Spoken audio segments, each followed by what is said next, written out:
A very good evening. You're watching India Global. I'm Gaurie Dwivedi. This is a show that gets you all the views and news for the global Indian. As always, we start with the headlines. First up, there's a travel ban that has been imposed by the Trump administration on 12 countries America feels that are most unsafe. Interestingly, the list does not feature Pakistan, a known terror haven. We decode why.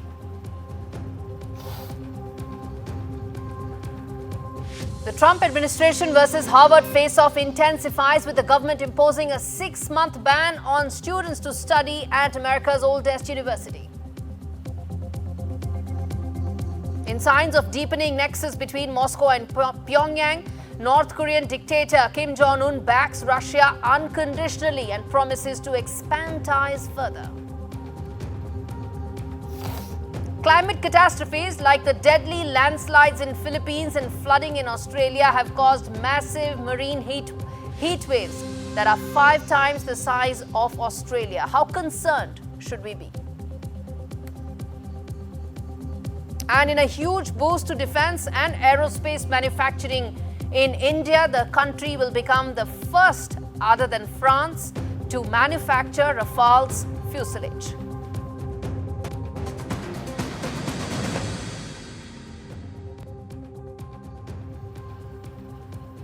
In a major move, the US President Donald Trump has signed a new proclamation reinstating his controversial travel ban, this time expanding the list to 12 countries. That includes Myanmar, Afghanistan, Iran, Chad, Somalia, and Yemen.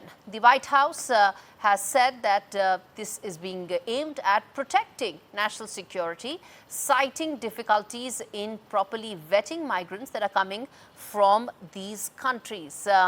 But what's not on the list is raising enough and more eyebrows, and that is Pakistan, a country long accused of harboring US-designated terrorist groups. This comes despite reports earlier that suggested that the Trump administration was considering sweeping travel restrictions that would include Pakistan. Now, what has changed? Remember, earlier in his first term, Trump adopted a tough posture towards Islamabad, criticizing its ties to terrorism. So the question we are now asking viewers is, what has really changed? Why is it that Pakistan is not in this list when you talk about threat emanating from terrorism? And let's get those big questions up on our screens before we get in our guest, Sushant Sareen, as well. Big questions that we are asking. Well, when it comes to Trump's travel ban, is it a security bid? Or is it a bias, the fact that Pakistan is not being included? Secondary, why was terror hub Pakistan spared? What is it that's working and happening in the Oval Office that Pakistan has been spared? And lastly, what explains Trump's new love for Pakistan? And will the US hold Pakistan accountable, given the fact that some of the world's most dreaded terrorists are based in Pakistan, operate out of that territory, completely having state patronage? Let's get in. Sushant Sareen, strategic affairs expert, senior fellow at ORF, joining me on the broadcast. Sushant, the question is what many would be baffled by, which is that when you talk about extremism, when you talk about threat, how is it that Pakistan doesn't feature in this list of 12 most dreaded countries? Look, one of the reasons for that is that the Americans don't anticipate any major threat coming from Pakistan to stateside. Most of the Pakistani terror groups, they are seen as local terror groups which are only operating against India, to some extent against Afghanistan, maybe a couple of other countries, but they're not directly affecting American interests. And America's interest in terrorism has gone down. They simply do not care about the war on terror as they used to, as long as they were in Afghanistan.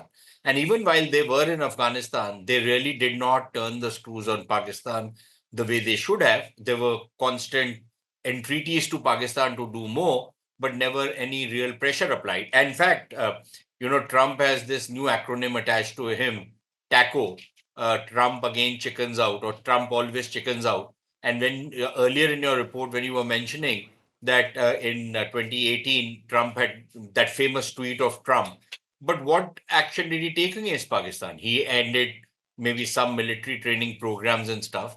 But did he impose any significant sanctions on Pakistan back then? No.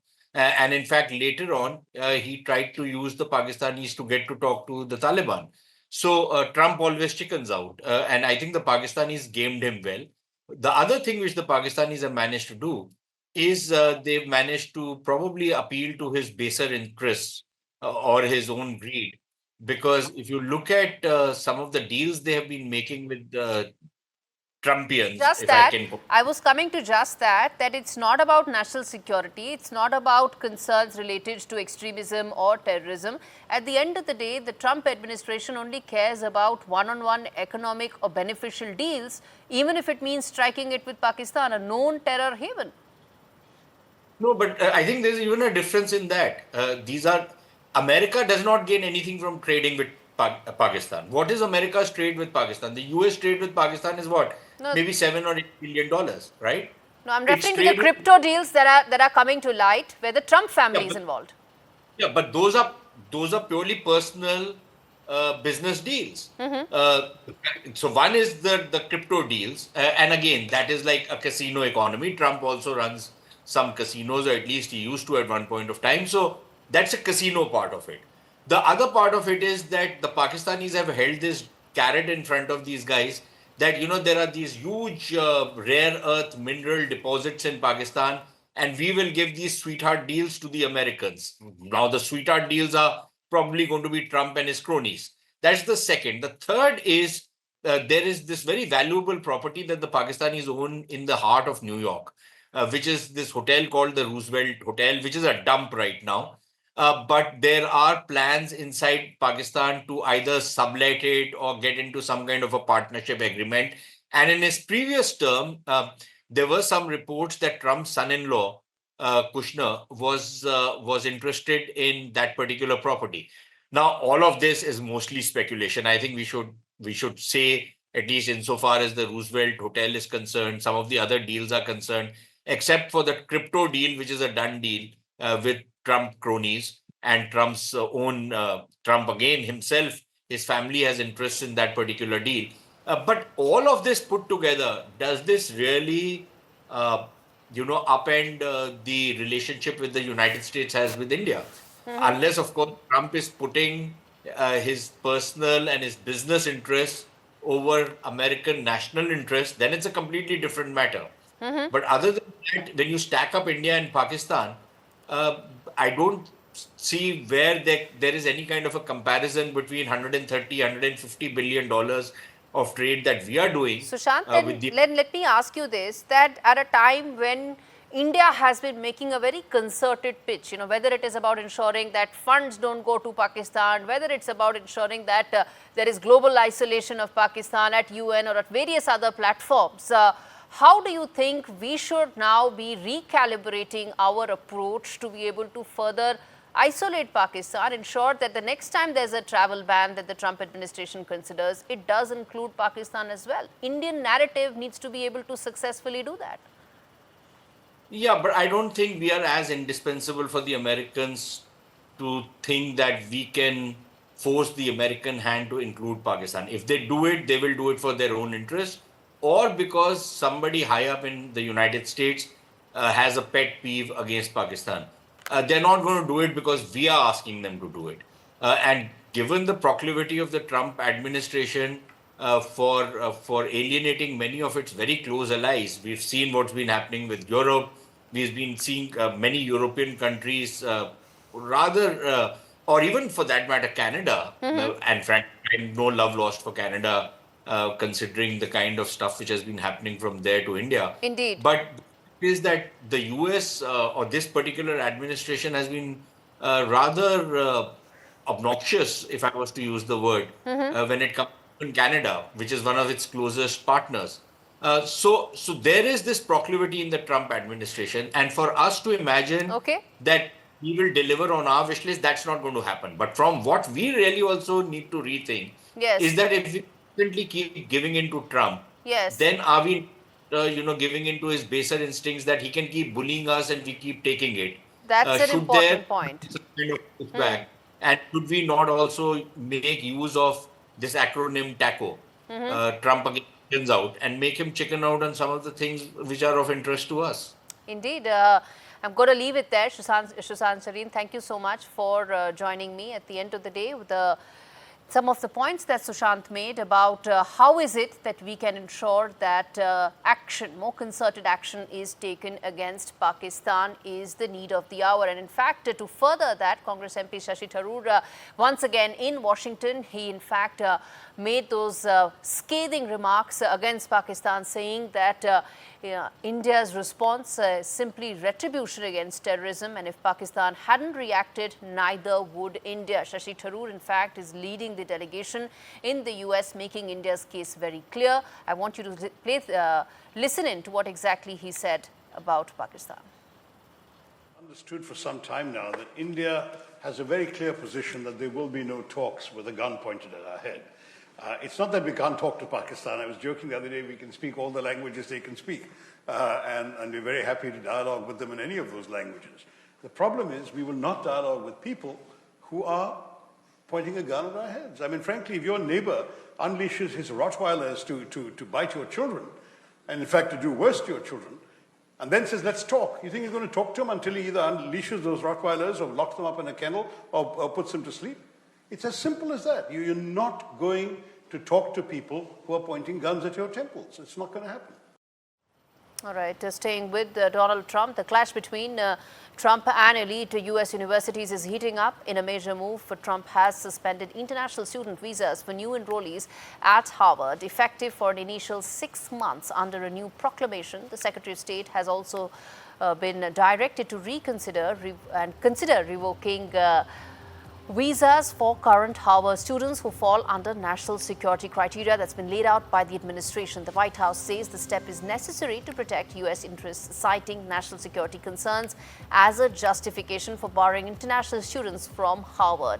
Meanwhile, Columbia University is also under fire. The Department of Education has challenged its accreditation status, alleging the university no longer meets federal standards. The administration has accused Columbia of violating anti-discrimination laws, a move that could have sweeping consequences for colleges and universities, as education experts suggest it eliminates protections for students. Well, in more Trump news, the days after exiting Washington as the chief of Doge, Elon Musk has continued to target President Trump's massive tax and immigration package, better known as the Big Beautiful Bill, escalating his attacks and urging lawmakers to kill the bill. This came hours after several government agencies projected that the bill would add more than $2.4 trillion to the national debt over the next decade. Not just Musk, many hardline Republicans have also ramped up their attacks against the sprawling $4 trillion mega package that Donald Trump's administration has come out with. All right, on that note, viewers, we slip into a very short break. We come back with more news on the other side. Stay with us.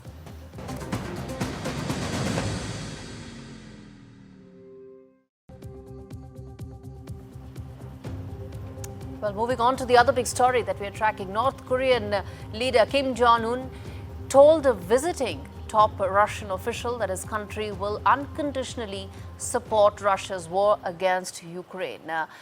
The latest sign of expanding cooperation between the two countries. In April, the two countries officially confirmed North Korean troops' deployment to Russia for the first time in the war, saying the soldiers of the two countries were fighting alongside each other to repel a Ukrainian incursion into Kursk region of Russia. At the time, Russian President Vladimir Putin thanked North Korea's participation in the war and promised not to forget their sacrifices. In a meeting with Russian Security Council Secretary Sergei in Pyongyang on Wednesday, Kim affirmed that North Korea will unconditionally support the stand of Russia and its foreign policies in all crucial international political issues, including the Ukrainian matter. This renewed show of unity comes as Putin pledges to retaliate against Ukraine for last weekend's unprecedented drone attack.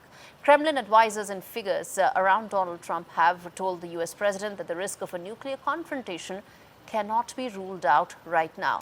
To talk on that and to really understand what this means, let's get in Abhishek Sharma, who's a research assistant, joining us to talk more on this. Abhishek, how do you read the Russia-North Korea relationship in the backdrop of the fresh input that has been given in and reassertion that this is a partnership that they want to build on? I think particularly since the signing of treaty last year, I think the relationship has really, kind of taken a kind of different level, particularly building on the military defense relationship.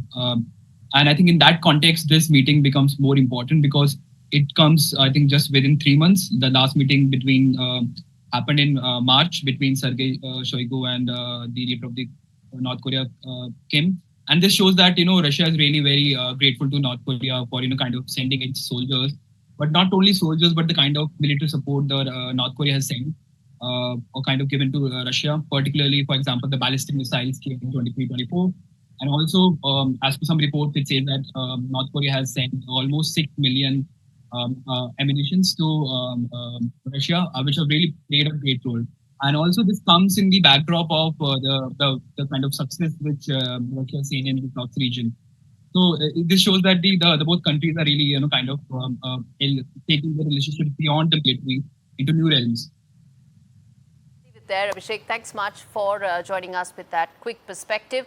Turning focus now to what could be a major climate alarm bell, really a massive marine heat wave swept across Southeast Asia and the Pacific in 2024, engulfing nearly 40 million square kilometers of ocean, 5 times the size of Australia. That's according to a new report that's come in from the World Meteorological Organization. And scientists say that the extreme ocean temperatures were fueled largely by the climate crisis and coincided with a wave of devastating weather elements, from deadly landslides in the Philippines to flooding in Australia and several such other disasters. And nearly half a degree Celsius is now, it's hotter than the 1991-2020 average. Satellite data also shows sea levels have been rising as well. So how significant is this? So what are the kind of alarm bells that this raises? Let's get in set. Warren, who's in fact a director of the Energy Institute, joining me on the broadcast. Let me start by asking you in terms of explain to us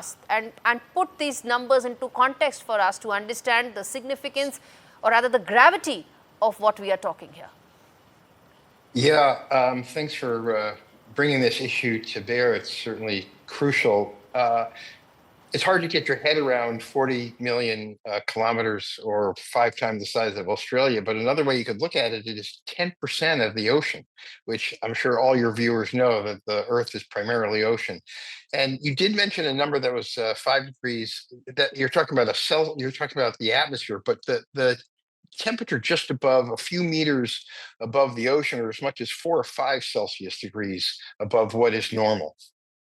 And why that's significant is because those temperatures affect the weather throughout the world. And, you see increased number of hurricanes, and the severity of the hurricanes is from that kind of temperature. I'm sure you've heard over and over people talk about with the rising temperature of the oceans, that creates more energy, et cetera. And so this is pretty significant.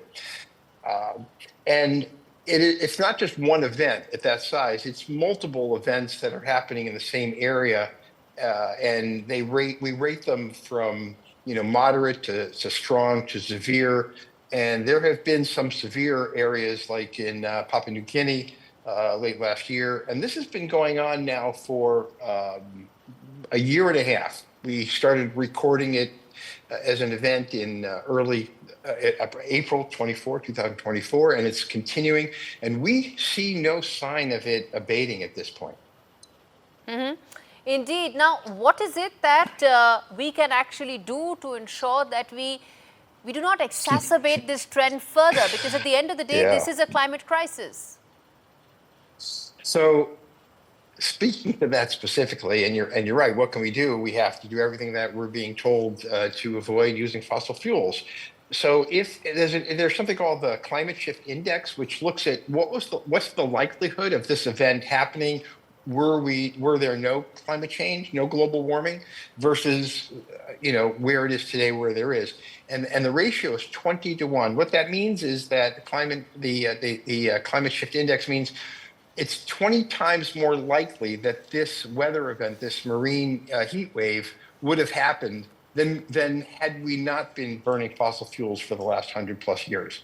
But in the peak season, which I think is late November, it's 100 times more likely. So the answer is quite obvious. We need to find a way to stop using fossil fuels. And as you talked about some of the things that's going on in the United States and the unfortunate that the United States has walked away from the Paris Agreement.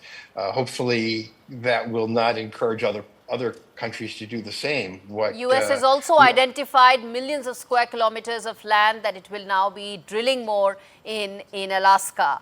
So what are we really talking about here? What else can be done? Let's talk about that, sir. Well, certainly, for folks in the States, we need to call our legislators and tell them that, but I have seen that throughout Asia, the electric cars are becoming more popular, which is great. I've seen it in India, I've seen it in China, I've seen it in Vietnam, throughout. So I think that's one of the things that we can do. We have to be more attentive to. So there's two sides of the equation. We always talk about generating energy through solar and wind and all, and which is fantastic. At the same time, we have to reduce our load. And again, Asia is way ahead. Your air conditioner is an inverter-driven air conditioner. In the West, United States, for example, you rarely see an inverter-driven air conditioner, which is 30% more efficient. Why is that? Well, because there are industries and politics that are involved in changing the way things are being done. So the answer is we have to do what we all know we have to do, which is not necessarily sacrificing, but to shift the way in which we're using energy. All right, let's leave it there. So thanks much for speaking to NDTV. Well, we have limited, if any, options there, don't we? Shifting focus now to Japan, which is taking another bold leap into space. Tokyo-based startup iSpace is preparing for its second moon landing attempt this Friday, 2 years after its first try ended in failure.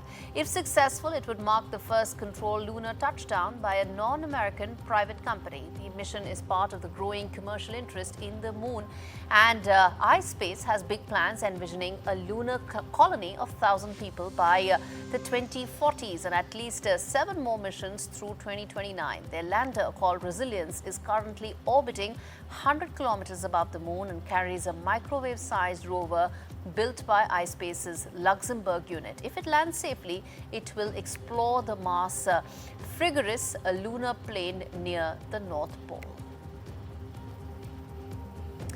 All right, with that, it's a wrap on this edition of India Global. On the other side, we have a very special show, Fault Lines, where we decode what's really happening in Nepal. Stay tuned.